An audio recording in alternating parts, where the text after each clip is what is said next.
Баршаңызға қайырлы күн достар, сіздермен бірге Фатима каналыма қош келдіңіздер. Бүгін біз классический, ванильный, өте дәмді, хош иісті болып шығатын, әрі жасалу жолы өте оңай кексті сіздермен бірге жасайтын боламыз. Осы бір қамырдан бізде 20 штук кекс шығады. Қараңыздар, керемет болып шыққан.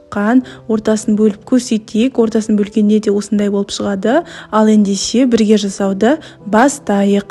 Ең алдымен бізге керегі 3 жұмыртқа. Жұмыртқамызды ыдысымызға салып, сосын 220 грамм шекерімізді қосамыз.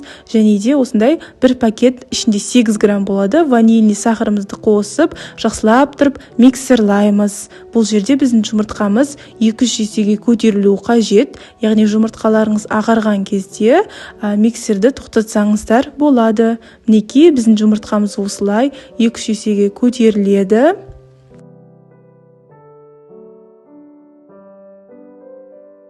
Келесі кезекте 100 грамм ерітілген сары май қосамыз. Менің сары майым бұл жерде 82% сары май. Сосын барып 200 грамм қаймақ қосамыз. Бұл қаймақ менде дүкеннің қаймағы, қолдың қаймағын қоса берсеңіздер де болады.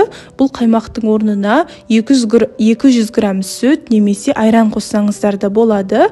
Қаймақпен сары майымызды қосып болған соң венчиктің көмегімен төменнен жоғарыға қарай араластырамыз.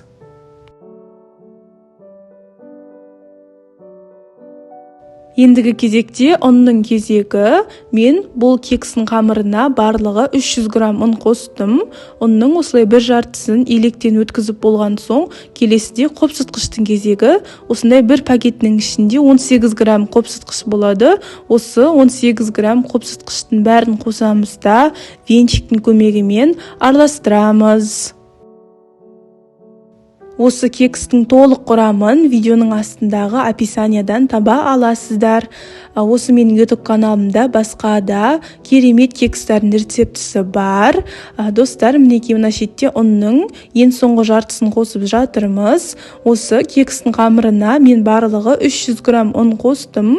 Маған осы 300 грамм ұн жеткілікті болды. Менің қамырым бір келкі болып шықты, қоюлау келген қамыр болып шықты. Сіздер өздеріңіздің қамырларыңызға қараңыздар. Қамырларыңыз сұйық болып жатқан жағдайда тағы да кішкене ұн қосып жіберіңіздер. Мына шетте менің қамырым бір келкі болу үшін осылай ары қарай миксердің көмегімен араластырдым. Миксер жоқ болса, венчиктің көмегімен араластыра берсеңіздер болады. Мінекей біздің қамырымыз дайын болды. Осындай қамырымыз воздушный, орташа қоюлықтағы қоймалжың болып шығуы керек. Достар, дәл осы кезде пештеріңізді 180 градусқа қыздырып қойыңыздар. Келесіде формамызды дайындайық. Менде осындай 10 штук кекс пісіретін форма бар. Осы формаға кекстің қағазын қоямыз үстіне. Сосын қамырларымызды құйып шыға беретін боламыз. Әр осындай кексқа мен 1,5 ас қасықтан қамырды құйып шығамын. Егер үйлеріңізде кекс пісіретін қағазы болмаса, онда осы форманы жақсылап тұрып майлаңыздар, сосын қамырларыңызды құйып шығыңыздар.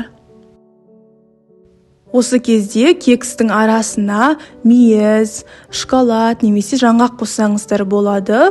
Ол өз қалауларыңызда. Қамырларымызды құйып болған соң, мына видеодағыдай қамырымызды үстелдің үстіне ұрамыз. Біздің қамырларымыз, яғни кекстарымыз бірдей болу үшін келесіде противеньге қатарынан осылай кекстарымызды қойып шығамыз. Достар, естеріңізде болса, біз пешті алдын ала 180 градусқа қыздырып қойған едік. Қыздыруды ұмытпаңыздар. Осы қамырымызды қызып тұрған пеште 180 градуста 20-25 минут аралығында пісіреміз. Мінекей, мына менің кексім 25 минуттың ішінде пісіп шықты.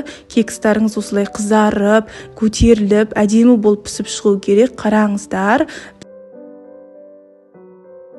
Кекстарымыз өте әдемі болып тұр. Бұл кексті шамамен жарты сағаттай суытып, дәмін татып көре берсеңіздер болады.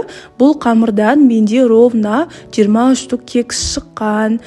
Кексіміз суымастан бұрын 2-3 штугын өзіміз үйдегілер болып дәмін татып көрдік. Өте дәмді, жұмсақ, хош иісті болып шыққан. Шынымды айтсам, өзіме қатты ұнады. Қараңыздар, біздің кексіміз қамырына, яғни қағазына жабыспай, оңай алынып жатыр. Кексіміздің асты да үсті де қызарып піскен. Ортасын бөліп көрсетейін. Ортасы осындай пісіп, керемет жұмсақ болып шыққан. Сіздер де осы кексті үйлеріңізге қонақтар келетін кезде немесе шайға тәтті нәрсе жегілеріңіз келген кезде пісірсеңіздер болады. Бұл кексті жасау өте оңай, тез дайын болады. Осы менің айтқаныммен жасайтын болсаңыздар, сіздерде де менің сияқты өте әдемі болып шығатын болады. Сіздермен бұған Фатима, каналыма тіркеліп, лайк басып, комментария жазуды ұмытпаңыздар.